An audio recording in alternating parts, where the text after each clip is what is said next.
Hey there. If you're returning to the channel, welcome back. And if you're new, welcome. The series reports on events and 5 points in history associated with the date going back 100 years, 50 years, 25 years, 10 years, and 1 year ago. November 3rd, 1924. Cornelius Cole passes away. Cole passed away at the age of 102. Cole is credited as a founding member of the California Republican Party, also serving in political positions, including a term in the U.S. Congress during the Civil War, resulting in him being commissioned as a captain in the Union Army. He also served a term in the U.S. Senate. During his time as a senator, he would attend the impeachment of President Andrew Johnson. Cole voted in favor of impeachment. They would not be successful in impeaching Johnson, as each time they took a vote, they would fail to reach the two-thirds majority required to remove him from office. Originally from New York, Cole completed his university education, specializing in law, after which he was admitted to the bar in 1848. Soon after being admitted to the bar, he made his way to California to mine gold for a short period of time before deciding to practice law in San Francisco.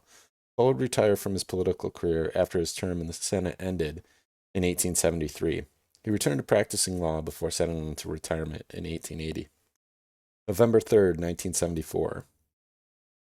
In Seoul, South Korea, a fire broke out at a multi-story building, resulting in 88 deaths and injuring 35. The fire is believed to have started in a hotel room on the sixth floor of a seven-story building. The initial cause is somewhat unclear, as different articles published shortly after the fire occurred reported different causes. One article stated that the cause was attributed to a guest falling asleep with a lit cigarette. A different article claimed that the fire was caused by careless disposal of a cigarette butt, prompting authorities to attempt to identify the individual responsible. Later articles report a different cause and reported that the investigation determined a short circuit caused an electrical fire in a hotel room on the sixth floor around 2:45 a.m. Most of the fatalities that occurred were young people enjoying a night out at a club located in the same building. Survivors that escaped the fire recalled that there was little indication that something was wrong until black smoke suddenly filled the club. November 3rd, 1999. A shooting in Sao Paulo, Brazil, at a movie theater took place in the Morumbi shopping center. 24-year-old medical student Mateus de Costa Meira opened fire in one of the rooms of the theater, killing 3 and injuring 4. Bystanders rushed him while he was reloading and disarmed him. He did not have any relationship or connection to the victims. His defense would be built around his mental health, arguing that he was not culpable for his actions, but he'd be convicted and sentenced to 120 years in prison. Those sentences would later be reduced to 48 years.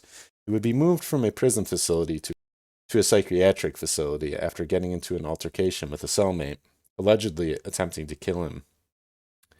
After this incident, it was argued that he should be moved to a psychiatric facility. He was released in 2024, only 25 years after the incident, due to being diagnosed with schizophrenia.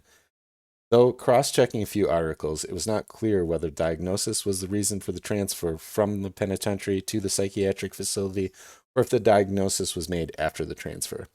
His release is controversial, as some members of the community disagree with the decision. November 3rd, 2014. New York's One World Trade Center opens.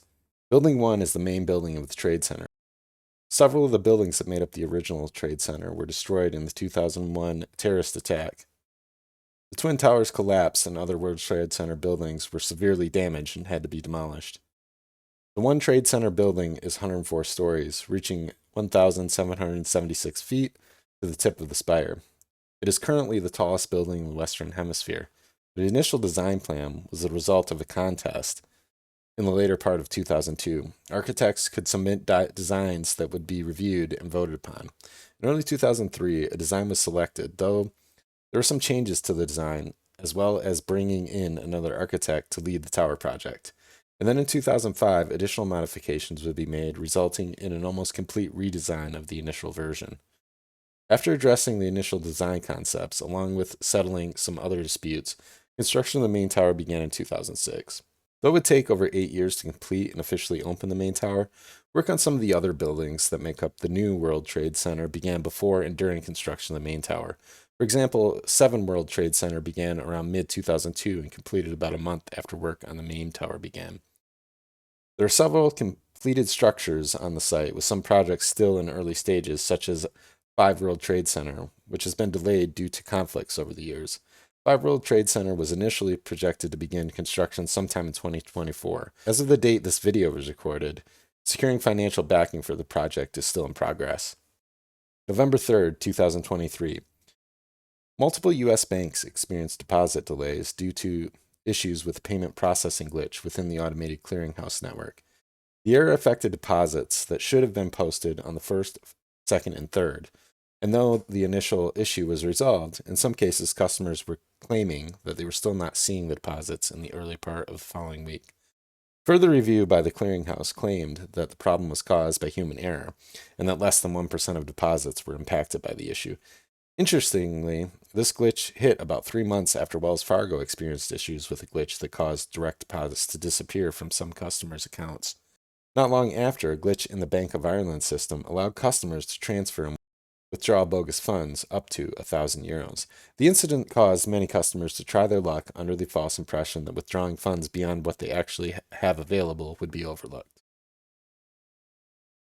That's all for this video. If you enjoyed this content and haven't already subscribed, please consider doing so. And I also really appreciate if you could leave a like. Thanks for watching.